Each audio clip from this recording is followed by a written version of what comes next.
Halo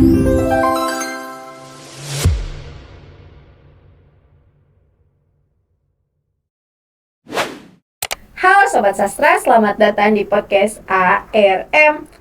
Di podcast ini kita akan membahas tentang sastra lisan, terkhususnya legenda. Oke, seperti yang kalian tahu, sastra lisan adalah sastra yang disampaikan secara lisan atau secara langsung dari mulut ke mulut dan juga disampaikan secara turun-temurun. Oke, hari ini saya tidak sendiri, hari ini saya bersama dengan Rara dan juga Aksa. Halo. Oke. Jadi hari ini kita akan membahas tentang legenda. Nah, Rara, hari ini kita akan bercerita tentang legenda apa nih? Hari ini saya akan bercerita tentang legenda dari Putri Tadampali. Oke, legenda tentang Putri Tadampali. Legenda Putri Tadampali ini bercerita tentang apa?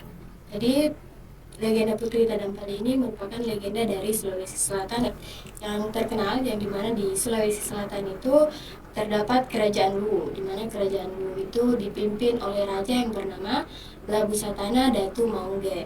Raja ini biasa dipanggil dengan sebutan Datu Luwu. Nah, Datu Luwu ini memiliki seorang putri yang sangat cantik, yang dimana kecantikannya ini terkenal sampai ke seluruh pelosok di Sulawesi Selatan, yaitu bernama Putri Tadampali. Oke, jadi Putri Tadampali ini adalah putri dari Raja Luwu. Iya. Oke. Tidak lama dari itu, putra mahkota dari Kerajaan Bone mengutus utusannya untuk melamar sang putri atau Putri Tadampali. Ia datang ke Kerajaan Luwu untuk melamar. Namun Datu Luwu bimbang karena di Kerajaan Luwu memiliki adat di mana Putri Tadampali tidak boleh menikah dengan pria yang dari daerah lain atau dari kerajaan lain. Namun, jika Datu Luwu menolak lamaran tersebut, kemungkinan besar akan terjadi perang antara Kerajaan Bone dengan Kerajaan Luwu.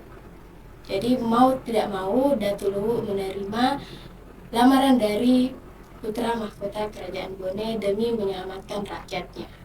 Namun sebelum lamaran tersebut jadi, Putri Tadampali malah terkena penyakit kulit, yang dimana penyakit kulit ini tidak dapat disembuhkan oleh tabib-tabib kerajaan. Jadi Putri Tadampali ini terkena suatu penyakit. Benar sekali. Putri Tadampali ini terkena penyakit yang sangat aneh, yang dimana seluruh tabib kerajaan tidak dapat menyembuhkannya. Dimana tabib kerajaan mengatakan bahwa penyakit Putri Tadampali ini merupakan penyakit yang dapat menular.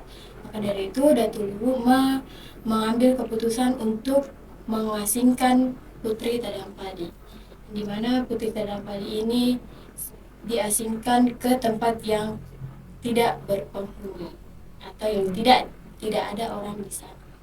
Oh, jadi karena penyakit ini Putri Tadampali diasingkan oleh Raja Luwu. Iya, demi keselamatan rakyat. Oke. Nah, di sini saya berbeda pendapat. Karena mengapa Datu Luwu harus mengasingkan putrinya hanya karena sebuah penyakit dengan alasan keselamatan rakyat? Tidak, jadi kalau menurut saya memang Datu Luwu harus memilih untuk mengasingkan putrinya karena di satu sisi dia merupakan seorang pemimpin dari kerajaan. Jadi dia harus menghilangkan egonya untuk dirinya sendiri, yang dimana dia harus menyelamatkan seluruh rakyatnya.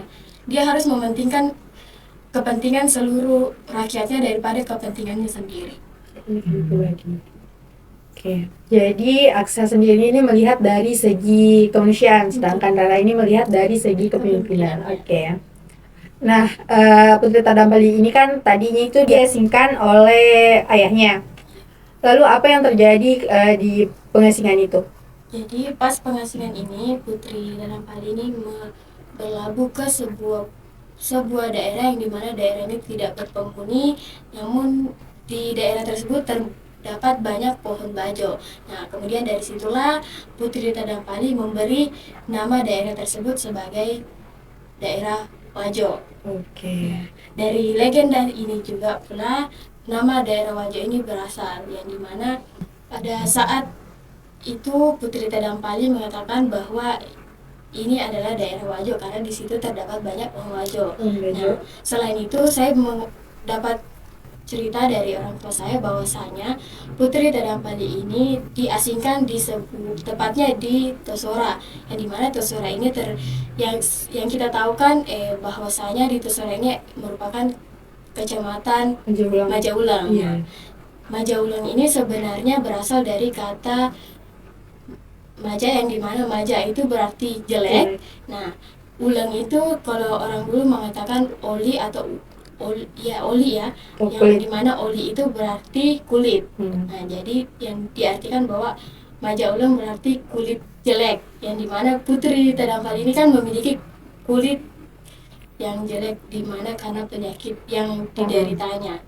Nah, dari situlah asal mula sebenarnya maja ulang yang sesuai dengan legenda yang saya tahu.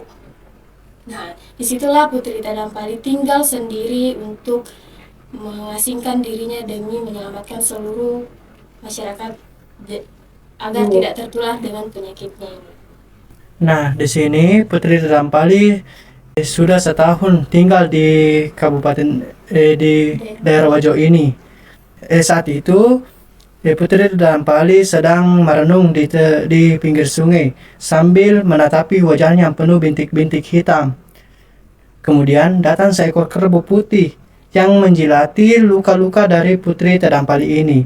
Secara perlahan, luka-luka Putri Tadampali berangsur-angsur sembuh dan hilang. Oh, jadi kerbau putih ini yang jadi penyembuh penyakit dari Putri Tadampali tersebut. Benar sekali. Oke. Nah, Putri Tadampali ini kan diasingkan.